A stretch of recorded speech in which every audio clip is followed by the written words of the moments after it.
Okay, this little video is going to be about the four suits and what they mean, and how we can learn one or two meanings from a book, but probably in the long run it's going to be an awful lot better if you take the symbol or take the suit and figure out for yourself what it can mean. And you're going to come up with a much deeper understanding of what the card would represent in any particular question. And so this is going on YouTube, and if you're watching it, if it's more than 10 minutes, then I'm going to have to stop and put the second part on my website.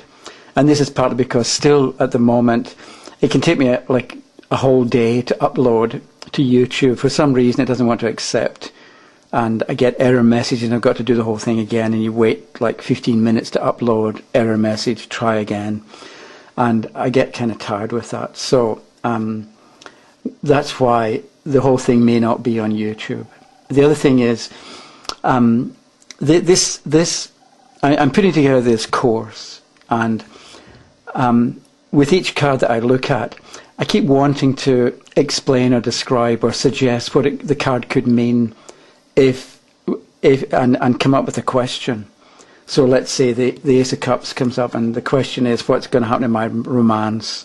You know, the card would mean this. If it's upside down, it would mean that. All right.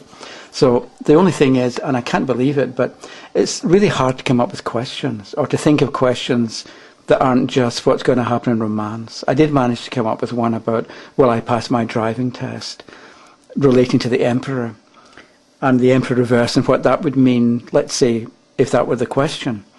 And so what I'm going to ask is, if you could send me an email, maybe, if you're in the mood, send me an email and tell me 3 or 4 questions that actual people have asked you. I'm not looking for you to ask me a question that you want me to answer. It's more, what are typical questions that people would ask? Because I can come up with a few, but I'm sort of stuck and I keep wanting more, and I think it might be quite useful to have. But I'm looking for actual questions that people have asked, rather than general ones like what's going to happen in my marriage. But it could be, or will I get a promotion? I'm looking for particular questions that people have asked you, just so that I've got more to work with when I'm looking at cards to come up with possible meanings for cards. Okay. So now I want to look at the 4 suits. We've got cups, coins, swords, and batons. And you can relate them to seasons of the year. Somebody sent me an email today about telling time, and you can use it. So one card represents spring. So when is this going to happen? It's going to happen in spring, or whatever it happens to be. So you can relate, this is probably summer. This is probably springtime, because it's the beginning of nature's cycle. Sword is probably winter, and this is probably the autumn or the fall. But you can argue differently, and you can have different correlations of the season with the particular suit. So what I wanted to do was give you 1 or 2 ideas, and as a starting point for your own researches and your own study. And I lined them up like this because somehow cups and coins go together, and batons and swords go together, because these two are straight lines, okay? And I'm using the ace just because there isn't too much detail in the card. So the Ace of Wands is a straight line, and the Ace of Swords is a straight line, or the suit of batons is a straight line, as is that swords. Whereas coins are obviously round, but cup, if you look at a cup from the top, it's circular. And so cups and pentacles somehow go together because they're round and circular, whereas batons and swords go together because they're upright.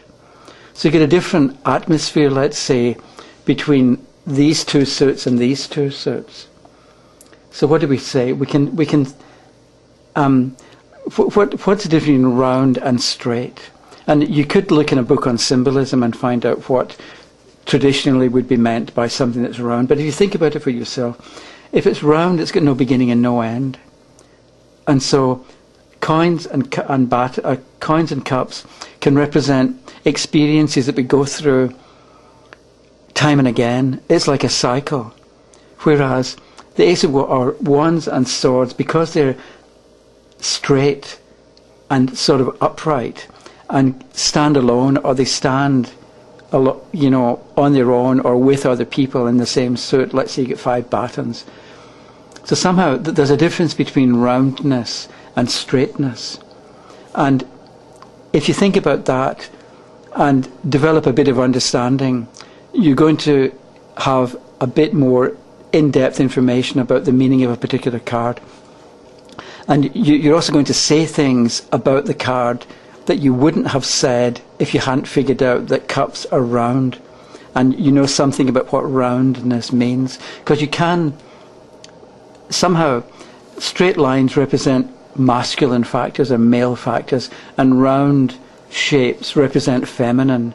So round shapes are receptive, and straight lines are creative and masculine, and they go out and make things happen, a bit like the king, and this is the queen, where the king typically would go and figure out a plan and go and make things come about, whereas the queen would tend to see what's going on and react to circumstances, and then do something based on what already exists. Whereas with straight lines, it's sort of like you're starting from nothing and making something come about, making something happen.